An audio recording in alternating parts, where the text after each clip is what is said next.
Assalamualaikum warahmatullahi wabarakatuh. Selamat pagi teman-teman. Di video kali ini aku mau sharing tentang satu cerita. Ya, semoga cerita ini bisa diambil hikmahnya, bisa kita belajar dari cerita ini.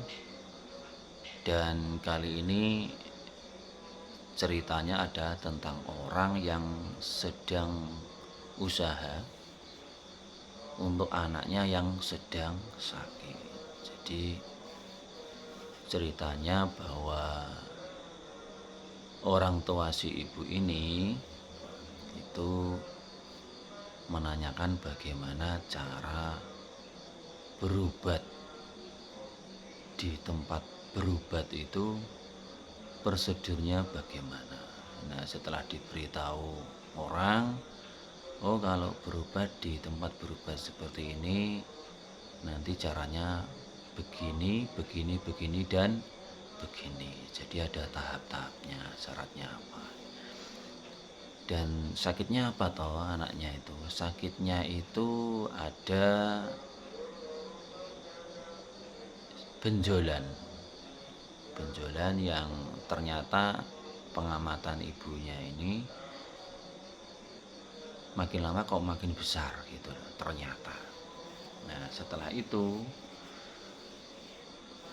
datanglah si ibu ini dengan anaknya ke rumah sakit, dan sampai sana anak ini dipandu oleh orang yang kenal, kemudian diberi petunjuk langkah-langkahnya, pertama begini begitu. Dan karena sepertinya si ibu ini tidak pernah ke rumah sakit itu, setelah ini nanti pindah kemana, ke arah mana, masuk ke ruang apa itu tidak tahu. Akhirnya dipandu, ya, dipandu dari mulai daftar pasien sampai pulang gitu. Nah, dipandu sampai selesai, ya, karena orang yang kerja di rumah sakit ini adalah satu kampung, ya, orang yang sama-sama satu kampung. Jadi diantar, daripada nanti kelusak-kelusuk, diantar dari awal sampai selesai, sampai ngambil obat, ya, sampai akhirnya pulang, ya, daripada seperti kita lah nggak pernah masuk rumah sakit kemudian celingak-celinguk tanya ini tanya itu, tanya satu kali dua kali berkali-kali, dan biar cepet ya akhirnya diberi petunjuk, dipandu. Nah, singkat cerita, si ibu ini mendapat obat dari hasil dia periksa ke dokter. Kadang-kadang rumah sakit kan ke dokter. Setelah dapat obat, setelah dicek gitu, ternyata sakitnya ini masuk dalam kategori tumor tidak ganas. Semoga begitulah. Saya akan memakai bahasa-bahasa yang mudah dipahami. Semoga tidak salah 100%. Setelah tumornya itu tidak ganas, kemudian 1 hari 2 hari menghabiskan obat yang diresepkan itu. Ceritanya hanya dapat salep, ya, salep kemudian dioleskan. Nah, setelah selesai si ibu ini bercerita kepada temannya yang juga seorang ibu-ibu gitu loh, juga teman dekat lah. Saya tidak akan berobat lagi karena memang tumornya tidak ganas gitu. Nah, setelah mendengar cerita itu ternyata loh kok tidak berobat lagi ya. Terus kemudian aku berdiskusi dan membahas tentang kejadian keputusan si ibu ini gitu loh. Nah ternyata memang riwayatnya sebelum ke rumah sakit si ibu ini sudah tanya orang ahli yang bekerja di poli bedah gitu kan. Nanti kalau operasi kira-kira sekian juta gitu aja wes gak tak sebut. Nah menurut aku duitnya ya akeh lah. Kemudian setelah aku menyikapi begitu, ada keputusan loh kenapa kok tidak berobat lagi, kok tidak konsultasi lagi. Kalau aku kan harus konsultasi lagi setelah salepnya habis, terus kemudian kan kontrol lagi, dicek lagi dengan dokter spesialis yang sama ya. Karena harusnya idealnya dilaporkan, kita itu melaporkan, dok ini sudah selesai, ini seperti ini setelah dikasih satu salep gitu. Habis ini bagaimana petunjuknya dok gitu kan, idealnya kan begitu sebenarnya jani kan. Dan ketika mendengar satu kalimat enggak jadi aku kontrol lagi, ya analisa aku tuh mungkin karena satu sudah pernah diberi petunjuk awal dari orang yang mungkin bisa dikatakan berpengalaman atau enggak. Biayanya kan gede, wis gak tak omong nominal ya, karena aku sendiri juga nggak ngerti apakah kalau operasi itu benar nilainya nominalnya sekian atau sekian itu angkanya kan tidak tahu dan tidak apa ya kan. Kalau kita orang luar itu sing alhamdulillah dikasih sehat-sehat terus dan nggak pernah pengalaman operasi seperti itu seperti apa kan nggak hafal, biayanya kan nggak hafal. Dan kalaupun ada orang ahli yang berpengalaman mengatakan nilainya nominal kira-kira sekian, itu kan ya bisa jadi kita harus mengakui lah mungkin oh ya kurang lebih seperti itu.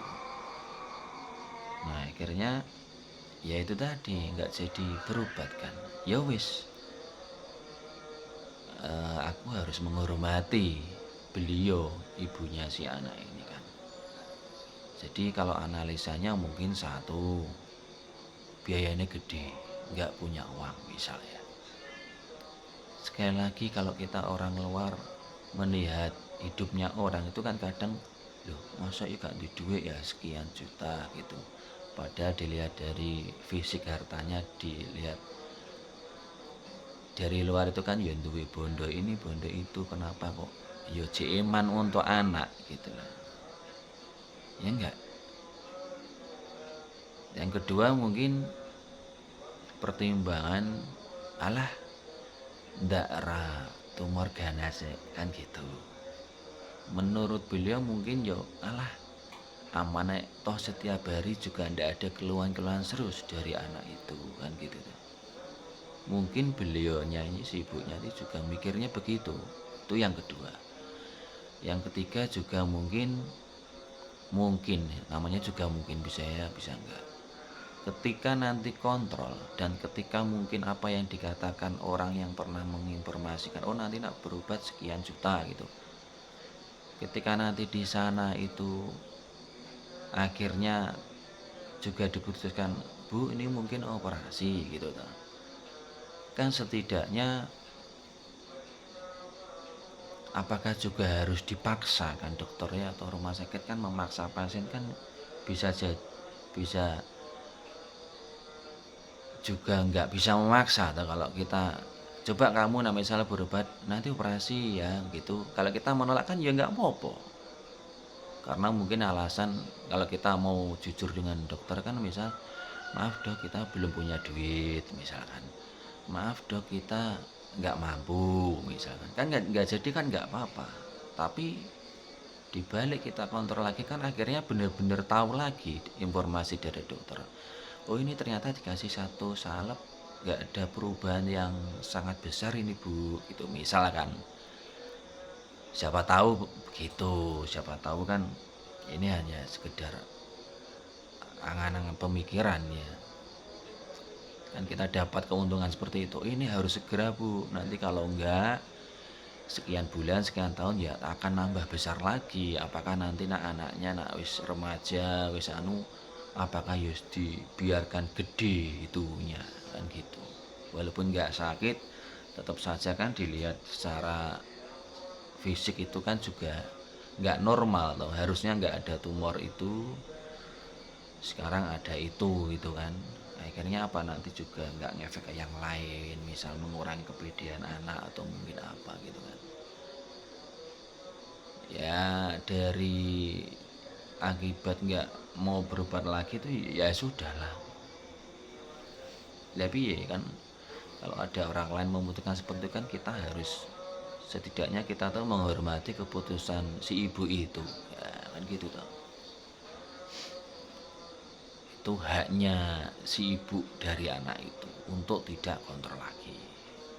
Mungkin ya itu tadi, satu biayanya kok gede nggak punya duit bisa jadi, yang kedua mungkin alalah nggak apa-apa, sekali lagi nggak tumor ganas gitu, karena memang ceritanya memang bilangnya sih begitu, tapi detailnya apa kan ya nggak tahu lagi, alasan lain lagi apalagi kan nggak, siapa tahu mau berobat alternatif ya nggak tahu, siapa tahu mau berobat ke orang yang menginformasikan itu mungkin punya klinik bisa operasi di luar yang mungkin lebih murah ya nggak tahu, yes ini bisa benar bisa enggak lah istilahnya kan. Nah dari cerita itu apa ya, prosedur yang aku bilang tadi itu sebenarnya ya harus dilakukan sih, dan memang si ibu ini tidak punya asuransi kesehatan jadi bayar guys, bayar, jadi bayar pakai duit, semua berobatnya yang bayar gak gratis ya, itulah yang kita orang luar harus ngerti gitu. Apakah juga nanti siapa tahu mau berobat pindah ke rumah sakit lain mungkin lebih murah gitu kan, dan sekali lagi sebenarnya juga tepatnya berapa kan nggak ngerti gitu, karena nggak mau kontrol lagi gitu. Ya sebenarnya sih eman-eman, tapi balik lagi ketika kita tuh sakit nggak punya asuransi kesehatan dan bayar, itu akibat dari ya kita nggak melok nggak ikut asuransi kesehatan ya gitu ya. Ada orang yang bilang ya harusnya nggak begitu ya ndang buat wae asuransi kesehatan bayar tiap bulan, itu ternyata juga si ibu ini cerita juga ndak mau gitu loh, setiap bulan bayar terus itu ya juga jadi beban, mungkin pola mikirnya mungkin ya besar kan gitu kan, padahal itu kan bisa milih ya, milih premi asuransi sing kelas 1, 2, 3 kan gitu, nak sing murah, nak sing sedeng, nak sing paling mahal. Nah kejadian seperti ini tuh ya karena si ibu ini mungkin bisa jadi ya karena tadi balik lagi ya soal ekonomi, bisa jadi kurang informasi, bisa jadi juga kurangnya ada orang yang punya banyak informasi kemudian tidak mau ngasih tahu ke si ibu ini, bisa jadi juga si ibu ini juga nggak mau cari-cari informasi lagi gitu loh ya, tipenya mungkin kan gitu. Bagaimana menurut kamu teman-teman dengan cerita kejadian seperti ini kan, nah anakmu sakit kena kasus yang sama, kena tumor tapi tidak ganas, apakah juga nggak mau diobatkan lagi, masuk ya diumbar gitu. Sekali lagi tidak ada ya ibu sing ingin anaknya sakit kan, nggak ada lah, lahir batin mesti nggak ada, tapi ya karena itu tadi duit biaya bayar itu ya wes terpaksa harus mengambil langkah keputusan seperti itu, ya wes kita hormati. Dan mungkin misal aku sih yo mau ngomong banyak apa kepada si ibu ini kan gitu toh, mau diomongin banyak-banyak pun kayaknya juga nggak ngefek, karena bisa jadi nggak ngefek ya, karena sudah dikasih satu kalimat kode ya, nggak jadi kontrol lagi lah, wong ini tumornya nggak ganas. Ya sudah, kalau mikirnya begitu ya mau ngasih masukan apa lagi gitu lah. Ya sekali lagi ya soal duit tadi, nggak punya duit gitu.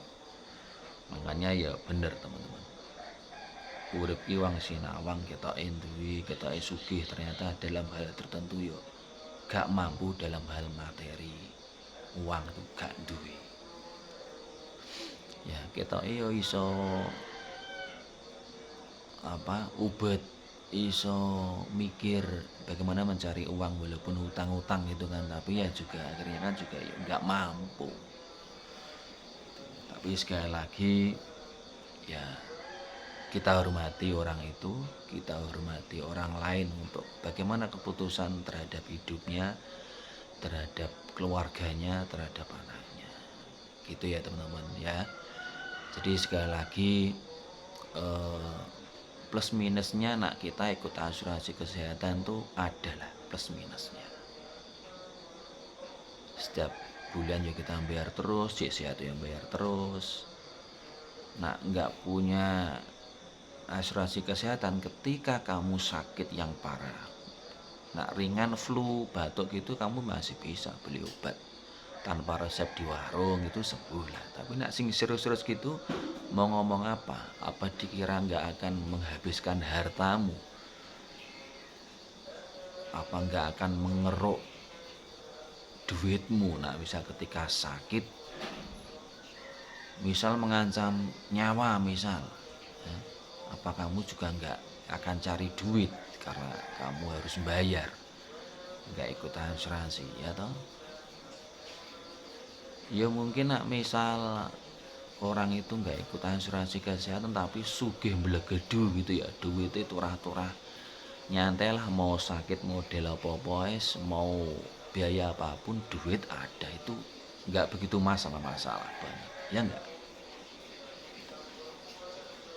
ya toh. Duit ada, mau habis berapapun nggak habis duitnya itu untuk dipakai biaya berobat di rumah sakit, jutaan, puluhan, ratusan juta misalnya. Tenang aja ya enggak. Enak kayak aku gitu lah, aku nggak akan ngomong kita, aku gitu lah, piye gitu kan, pakai duit opo gitu ya. Ya wes gitu aja teman-teman. Sekali lagi kesehatan itu mahal harganya, wes podo-podo ngerti lah. Nyawa kita tuh hanya satu ya toh, gak ono serep ngono yang mbak dudoi mas. Ya iyalah, ini sekedar mengingatkan lagi. Jadi kadang itu kayak seperti si ibu ini, kalau kamu itu orang yang pendidikannya tinggi, punya informasi banyak, ya idealnya jani sebenarnya itu ya mengedukasi. Ya mengedukasi saudara-saudara kita yang seperti ini, dikasih lah mas kamu kok juga nggak ngasih edukasi. Nah memang punya informasi berlebih ya, karena pertimbangan tadi itu, ketika sudah di-cut, dipotong, dikasih pintu gerbang tertutup kode seperti tadi itu, nggak kontrol lagi kita karena ini adalah nggak tumor ganas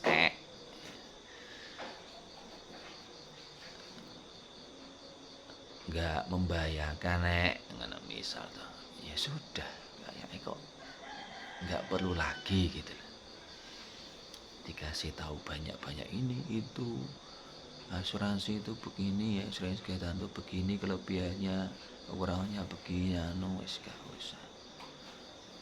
Nah aku perkirakan ini jani wis ngerti lah, jani wis ngerti ya. Gitu aja teman-teman, video kali ini tentang cerita seorang ibu yang mengobatkan anaknya, sudah kontrol tapi akhirnya tidak kontrol lagi karena ya menganggap sakitnya tuh nggak parah. Itu aja mis. Terima kasih sudah menonton. Anak salah-salahi mungkin sengaja nggak sengaja dimaafin ya teman-teman ya. Ini hasilnya sekedar ambil hikmahnya, belajar dari kejadian ini dan tetap kita harus menolong orang lain. Apa yang bisa kita berikan ke tetangga kita, sahabat kita, saudara kita, tetap harus saisane lah sak mampune. Assalamualaikum warahmatullahi wabarakatuh.